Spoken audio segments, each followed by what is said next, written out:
At லாஸ்டா நான் இந்த DIY smart portable power supply build பண்ணிட்டேன். இது பார்த்தீங்கன்னா ஸ்மார்ட் மட்டும் இல்லாமல் இது வந்து ஒரு போர்ட்டபிள் பவர் சப்ளை. அதாவது நீங்கள் எங்கே வேணாலும் போனாலும் இதை யூஸ் பண்ணிக்கலாம். ஒரு பவர் பேங்க் மட்டும் தான் தேவை. ஸோ இந்த வீடியோவில் நம்ம இதை எப்படி பில்ட் பண்ணது, இது என்னென்ன ஃபீச்சர்ஸ் இருக்குது, இது எப்படி ஒர்க் ஆகும் அப்படின்றது ஃபுல் டீட்டெயில் இந்த வீடியோ பார்க்க போகிறோம். ஸோ நீங்கள் சேனலுக்கு புதுசாக இருந்தீங்கன்னா மறக்காமல் சப்ஸ்கிரைப் பண்ணிக்கோங்க. அப்போ தான் நான் இந்த மாதிரி போடுற வீடியோஸ் உங்களுக்கு ஃபஸ்ட்டு ரீச் ஆகும். ஸோ வாங்க இப்போ வீடியோக்குள்ளே போகலாம். இதுதான் நம்ம DIY smart portable power supply. So இது பார்த்தீங்கன்னா ஃபீச்சர்ஸ் எப்படி ஒர்க் ஆகும், அப்புறம் இதை பில்ட் பண்ணதுக்கு முன்னாடி நம்ம ஃபஸ்ட்டு இதோட காம்பனன்ட்ஸ் பார்த்துடலாம். அப்போ தான் உங்களுக்கு கிளியராக ஒரு கிளாரிட்டி கிடைக்கும். ஃபஸ்ட்டு நம்ம யூஸ் பண்ணது REES52 buck boost converter smart module with display. அதுதான் பார்த்தீங்கன்னா நம்ம பிரெயினோட பவர் சப்ளையோட பிரெயின் மாற்றி சொல்லிட்டேன். அப்புறம் பார்த்தீங்கன்னா ஒரு பிரெட் போர்ட் மொடியூல், ஸ்விட்ச், அப்புறம் சம் வயர்ஸ் தேவை. ஸோ இப்போ இது எப்படி ஒரு கதுன்னு பார்க்கலாம், இதோட ஃபீச்சர்ஸும் என்னென்னு. ஸோ இப்போ நம்ம இதோட ஃபீச்சர்ஸ் பார்க்க போகிறோம். ஸோ ஃபீச்சர்ஸ் பார்த்தீங்கன்னா இங்கே ஒரு USB கேபிள் இங்கே ஒரு இருக்கும். ஸோ இந்த USB கேபிளில் வந்து நீங்கள் அடாப்டர் இல்லை பவர் பேங்க் கனெக்ட் பண்ணிங்கன்னா உங்களுக்கு அவுட்புட்டில் 0.5லேருந்து 30 வோல்ட் DC வரைக்கும் அட்ஜஸ்டபிளான வோல்டேஜ் கிடைக்கும். அதாவது நீங்கள் வந்து 0.5லேருந்து 30 வோல்ட் வரைக்கும் எந்த வோல்டேஜ் வேணாலும் எடுத்துக்கலாம். அதாவது இப்போ எக்ஸாம்பிளுக்கு 12 வோல்ட்ஸ் 24 வோல்ட்ஸ் எது வேணாலும் எடுத்துக்கலாம். அப்புறம் பார்த்தீங்கன்னா இங்கே ஒரு டிஸ்பிளே இருக்குது. நீங்கள் எப்படி மல்டிமீட்டரில் வோல்டேஜ் ரீட் பண்ணுவீங்களோ அதே மாதிரி இதுலேயும் உங்கள் பேட்டரி வோல்டேஜ் அப்புறம் அவுட்புட்டில் என்ன வோல்டேஜ் வந்து ரீட் பண்ணிக்கலாம். அப்புறம் இந்த பட்டன்ஸ் அண்ட் பொட்டென்ஷியோமீட்டர்ஸால் உங்களால் சில செட்டிங்ஸ்லாம் பண்ண முடியும். அப்புறம் பார்த்தீங்கன்னா இங்கே ஒரு பிரெட் போர்ட் மாடியூல் இருக்குது. இதை வச்சு நீங்கள் DIY ப்ராஜெக்ட்ஸ் பிரெட் போர்டில் பண்ணிங்கன்னா இதை வச்சுன்னு இங்கே 2 ஒயர் பின்னாடி வரும். அதை இந்த 2 ஒயரை நீங்கள் வந்து பிரெட் போர்டு கனெக்ட் பண்ணிங்கன்னா உங்களுக்கு ஒரு பிரெட் போர்ட் பவர் சப்ளை ஆகிடும். அப்புறம் பார்த்தீங்கன்னா இங்கே ஒரு USB போர்ட்டும் இருக்குது. இதை வச்சு நீங்கள் உங்களால் USB டிவைசஸ் சார்ஜ் போட்டுக்கலாம் இல்லை பவர் பண்ணிக்கலாம். அப்புறம் பார்த்தீங்கன்னா இங்கே ஒரு மெயின் ஸ்விட்ச் இருக்குது, இந்த பவர் சப்ளை ஆன் பண்ணி ஆஃப் பண்ணுறது. ஸோ இதை ஃபஸ்ட்டு எப்படி பில்ட் பண்ணுதுன்னு பார்க்கலாம். ஸோ இங்கே ஒரு நான் சர்க்யூட் டயக்ராம் இங்கே போஸ்ட் பண்ணியிருக்கேன். இதில் உங்களுக்கு வேணும்னா ஸ்க்ரீன்ஷாட் எடுத்துக்கோங்க. ஸோ இந்த REES52 மாடியூல் தான் நம்மளோட brain of the power supply. So இதில் தான் சர்க்யூட் டயக்ராமே ஒரு USB கேபிள் இன்புட்டாக ஒரு ஸ்விட்ச் மெயின் ஸ்விட்ச் ஆக்ட் ஆகும். அப்புறம் ஒரு பிரெட் போர்ட் மாடியூல், அப்புறம் ஒரு REES52 மாடியூல் தான். ஸோ இவ்வளோ நேரமாக நான் வந்து எக்ஸ்பிளைன் தான் பண்ணியிருந்தேன். ஸோ இப்போ நம்ம வந்து இது எப்படி ஒரு டெமோ பண்ணி காமிக்கிறேன். ஸோ இப்போ என்கிட்ட ஒரு பவர் பேங்க் இருக்குது. இந்த பவர் பேங்கை நான் வந்து இந்த USB கேபிளோட சேர்த்துக்கிறேன். ஸோ இப்போ பார்த்தீங்கன்னா நம்மளுக்கு வந்து 2 பிரெட் போர்ட் மாடியூலும் இந்த மெயின் பிரெயினும் வந்து ஆன் ஆயிடுச்சு. ஏன்னா நான் மெயின் ஸ்விட்ச் ஆன் பண்ணியிருக்கேன். இப்போ மெயின் ஸ்விட்ச் ஆஃப் பண்ணோன்னே பாருங்கள். ஸோ நம்ம பிரெட் போர்ட் மாடியூலுக்கு தனி ஸ்விட்ச் இருக்குது. நீங்கள் பார்க்கலாம் இங்கே LED எரியுது. இப்போ இந்த பட்டன் ப்ரெஸ் பண்ணோன்னே எல்லாமே ஆஃப் ஆயிடுச்சு. பவர் பேங்க் ஆஃப் ஆயிடுச்சு. ஆன் ஆயிடுச்சு. இப்போ பாருங்க இந்த LED ஆஃப் ஆயிருக்கா, இந்த பட்டன் தொட்டோன்னே ஆன் ஆகிடும். ஸோ பிரெட் போர்டுக்கும் தனி ஸ்விட்ச் இருக்குது. ஆனால் டிஃபால்ட்டாக நம்ம ஆனாகவே வச்சிடலாம். ஏன்னா நம்மக்கிட்ட மெயின் ஸ்விட்ச் இருக்குது. ஸோ பார்த்தீங்கன்னா நம்மளுக்கு அவுட்புட்டில் 6.77 வோல்டேஜ் வருது. ஸோ இப்போ வந்து நம்ம இன்புட் வோல்டேஜ் பார்க்கணுன்னா இங்கே ஒரு இன் அவுட்னு ஒரு பட்டன் இருக்கா, அதை கிளிக் பண்ணிக்கிறோம். ஸோ இன்புட் பார்த்தீங்கன்னா நம்மளுக்கு 4.90 வோல்ட்ஸ் வருது. ஸோ நம்மளால் இன்புட் வோல்டேஜ் பார்க்கலாம், அவுட்புட் வோல்டேஜ் பார்க்கலாம். இப்படி சூப்பராக இல்லை, இந்த பவர் பேங்க் ஆஃப் பண்ணி இருக்குது. ஸோ இப்போ நம்ம அவுட்புட் கிளிக் பண்ணோன்னா திருப்பி அவுட்புட்டுக்கே வந்துடும். ஸோ இப்போ பார்த்தீங்கன்னா இங்கே ஒரு CVன்னு ஒரு பொட்டன்ஷியோமீட்டர் இங்கே இருக்கும், இங்கே ரைட் சைடில். ஸோ இப்போ நம்ம இதை ஆன்டி கிளாக் வைஸ் திருப்பினோன்னா ஒட்டிக்கவே மாட்டேங்குது. இப்போ ஸ்க்ரூ டிரைவரால் நம்ம ஆன்டி கிளாக் வைஸ் திருப்பினோன்னா நம்மளுக்கு வோல்டேஜ் கம்மியாகும். பாருங்க input voltage 4.9 close to 5 volts. நான் பாருங்கள் 2 வோல்ட்ஸுக்கு கீழே வச்சுருக்கேன். ஸோ இப்போ நான் 2 வோல்ட்ஸில் இருந்து நான் 10 வோல்ட்ஸ் இல்லை அதுக்கு மேலே வோல்ட்ஸ் பண்ண போகிறேன். அதுக்கு நம்ம இந்த பொட்டன்ஷியோமீட்டரை கிளாக் வைஸ் திருப்பணும். நான் பண்ணுற மாதிரி பாருங்கள். நம்ம இந்த ப்ரிசைஸ் கூட பண்ண முடியாது. ஸ்லோவாக நகர்த்தினா கூட ப்ரிசைஸாக கிடைக்கும். பாருங்கள் ப்ரிசைஸ், அதாவது 3.4 3.5 அந்த மாதிரி கிடைக்கும் ஸ்லோவாக நகர்த்தினா. இப்போ நான் ஃபாஸ்ட்டாக நகர்த்தினா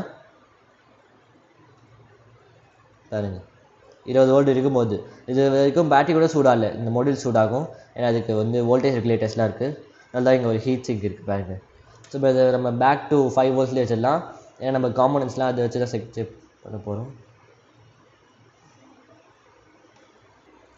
அப்புறம் காய்ஸ் இன்னொரு விஷயம், நீங்கள் வந்து இந்த பிரெட் போர்ட் மாடியூலில் எப்போதுக்குமே அவுட்புட்டில் கனெக்ட் பண்ணாதீங்க.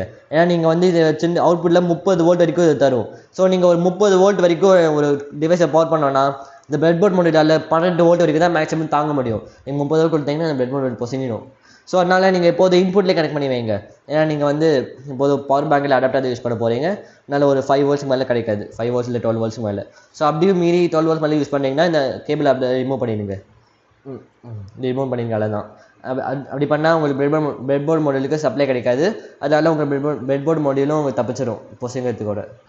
ஸோ இதுக்கு சேஃப்டி ஃபீச்சர்ஸ் பார்த்துக்கிட்டா short circuit protection, over current protection. இதை பார்த்தீங்கன்னா ஃபுல் வீடியோ நான் பழைய வீடியோ போட்டிருக்கேன். ஸோ அது பார்த்துட்டு வாங்க. ஏன்னா இதோட ஃபீச்சர்ஸ் நிறையாவே இருக்குது. இது ஒரு பெரிய வீடியோவாக லாங் வீடியோவாக ஆகிடும். ஸோ அதனால் ஒரு தனியாகவே வீடியோவே எடுத்திருக்கேன், அது வேணால் போய் பார்த்துக்கோங்க. ஸோ நம்ம ஒரு ஓவர் கரண்ட் ப்ரொடெக்ஷன் செட் பண்ணோன்னா, எக்ஸாம்பிளுக்கு ஒரு 1 ampere பி செட் பண்ணோன்னா, அதாவது ஆம்பியர்ஸ்னால் கரண்ட். இப்போ ஸோ அவுட்புட்டில் நம்ம ஒரு மோட்டார் கனெக்ட் பண்ணுறோம், அது ஒரு 2 amperes இருக்குன்னா, ஸோ நம்ம செட் பண்ணுறது 1 ampere, இந்த மோட்டாருக்கு தேவையானது 2 amperes. ஸோ நம்ம 2 amperes இந்த மோட்டார் இழுக்க பார்த்ததுன்னா இந்த மாடியூல் எதை கட் பண்ணி விட்டுரும். ஏன்னா நம்ம செட் பண்ணுறது 1 amperes மேலே இங்கே அவுட்புட்டை கொடுக்கக்கூடாது. ஸோ 2 amperes எடுக்குதுன்னா இந்த மாடியூல் அதை கட் பண்ணி விட்டுரும். அப்புறம் உங்கள் மாடியூலும் வந்து பொசுங்காது, இந்த பவர் பேங்க்கும் பொசுக்காது. எக்ஸாம்பிளுக்கு இந்த பவர் பேங்கால் 1 amperes தான் கொடுக்க முடியும். இந்த மோட்டார் 2 amperes எடுக்குதுன்னா நம்ம டேரெக்டாக பவர் பேங்க் கனெக்ட் பண்ணும்போது இந்த பவர் பேங்க் வெடிக்க சான்ஸ் இருக்குது. அதனால் இந்த போர்டு கனெக்ட் பண்ணிவிட்டு நம்ம அது ஓவர் கரண்ட் ப்ரொடெக்ஷனை செட் பண்ணிட்டா ரெண்டுத்துக்குமே பாதுகாப்பாக இருக்கும், அந்த மோட்டார் தான் ஒர்க் ஆகாது. ஆனால் இந்த மாடியூல் வந்து நீங்கள் செட் பண்ணது மட்டும் கணக்கில் வச்சுக்காது. சப்போஸ் நீங்கள் ஒரு 500 mAh பேட்டரியை கனெக்ட் பண்ணுறீங்க, நீங்கள் வந்து 1 ampere செட் பண்ணியிருக்கீங்க. ஸோ இப்போ ஒரு 1 ampere மோட்டார் வந்து நீங்கள் கனெக்ட் பண்ணிங்கன்னா 1 ampere இருக்க பார்க்கும். ஆனால் இந்த பேட்டரியால் ஒரு 500 mAh தான் தரும். ஸோ இந்த போர்டில் அந்த பேட்டரியோட நிலைமையை புரிஞ்சுட்டு அந்த 1 ampere 500 mAh குறைச்சிட்டு இந்த மோட்டாருக்கு அதுக்கு தேவையான ஒரு ஆம்பியர் கொடுக்காம அது கம்மியாக தான் ஆம்பியர் கொடுக்கும். அது வச்சுட்டு உங்கள் பேட்டரியும் சேஃபாக இருக்கும், உங்கள் மோடியூலும் சேஃபாக இருக்கும், உங்கள் மோட்டார் கொஞ்சம் ஸ்லோவாக தான் சுற்றும். ஸோ இந்த ஓவர் கரண்ட் ப்ரொடெக்ஷன் எப்படி ஒர்க் ஆகுதுன்னு நான் ஃபுல் வீடியோ போன வீடியோவில் போட்டிருக்கேன். அது முதல்ல பார்த்துட்டு வாங்க, அப்போ தான் உங்களுக்கு இது கிளியராக புரியும். ஸோ நம்ம என்கிட்ட ஒரு மோட்டார் வச்சுருக்கேன். ஸோ இந்த மோட்டாரை நான் இந்த அவுட்புட் கனெக்ட் பண்ணிவிட்டு எப்படி ஒர்க் ஆகுதுன்னு பார்க்கலாம். ஸோ வெளில பார்த்திங்கன்னா ஒரு டிரான்ஸ்பரண்ட்டும் கார்ட்போர்டும் சேர்த்து ஒரு அவுட்லுக் கொடுத்துருக்கேன். ஏன்னா நல்லாயிருக்கும்னு நினைக்கிறேன். ஸோ பார்த்தீங்கன்னா இந்த மோட்டாரை கனெக்ட் பண்ணிட்டேன். இங்கே பாசிட்டிவ் நெகட்டிவ் ரெண்டுமே இருக்குது. ஸோ அதை பார்த்து கனெக்ட் பண்ணிக்கோங்க. அப்புறம் இது இன்புட்லேயே பாசிட்டிவ் நெகட்டிவ் இருக்குது. ஸோ நீங்கள் மாற்றி கனெக்ட் பண்ணிங்கன்னா உங்கள் மாடியூல் புஷ் ஆகிடும். ஸோ பார்த்தீங்கன்னா நான் ஆன் பண்ணுறேன், பாருங்கள் 0.135 amperes எடுக்குது. ஸோ நான் வந்து மோட்டார் ஓடுறது காமிக்கிறேன். பார்த்தீங்கன்னா உங்களுக்கு மோட்டாரோட சத்தம் கேட்கும். இப்போ ஸோ 5 voltல உங்களுக்கு 0.119 amperes இருக்குது. ஸோ ஆம்பியர்ஸ் வந்து அதாவது கரண்ட் வந்து குறையணும். உங்களுக்கு அதிகமாகச்சுன்னா இங்கே ஒரு ஷார்ட் சர்க்யூட் இருக்குது அப்படின்னு புரிஞ்சுட்டு இங்கே ரெட் கலர் லைட் எரிஞ்சு அந்த வோல்டேஜ் கம்மி பண்ணிவிட்டு ஆம்பியர் தான் இன்க்ரீஸ் ஆகும். ஸோ உங்களுக்கு வோல்டேஜ் கம்மியாகும் போது உங்களுக்கு எந்த பிரச்சனையும் இல்லை.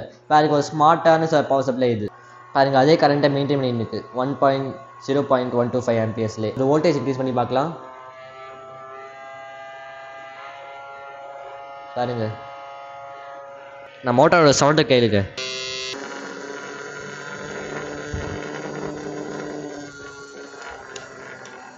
இப்போ உங்களுக்கு இதை ஆஃப் பண்ணோன்னா உங்களுக்கு இங்கே ஒரு ஆன் ஆஃப் சுவிட்ச் இருக்குது, அதில் கிளிக் பண்ணாலே போதும் ஆஃப் ஆகிடும்.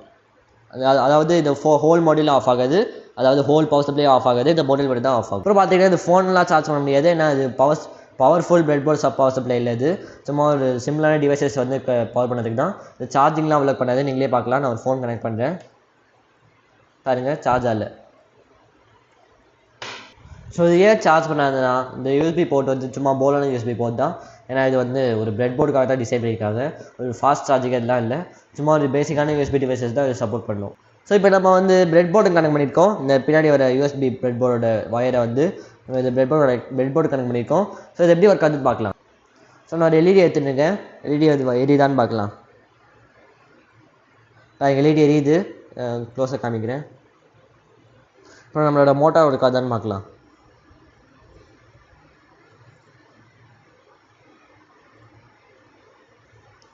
பாருங்க மோட்டார் சுற்றும் போது எல்இடி எரியல.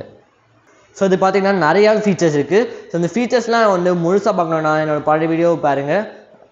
ஸோ இது பார்த்தீங்கன்னா ஒரு சூப்பரான கிளாஸியான ஒரு smart portable DI power supply தான். பிகினர்ஸ் வந்து யூஸ்ஃபுல்லாக இருக்கும், ரொம்பவே ஈஸி தான் பண்ணுறதுக்கு. ஸோ இந்த வீடியோ வந்து உங்களுக்கு யூஸ்ஃபுல்லாக இருக்குன்னு நம்புறேன். ஸோ அப்படியே மறக்காம சப்ஸ்கிரைப் பண்ணிக்கோங்க, அப்போ தான் நான் இந்த மாதிரி பண்ண டிஐவைஸ் உங்களுக்கு ஃபஸ்ட்டு ரீச் ஆகும். தேங்க்யூ.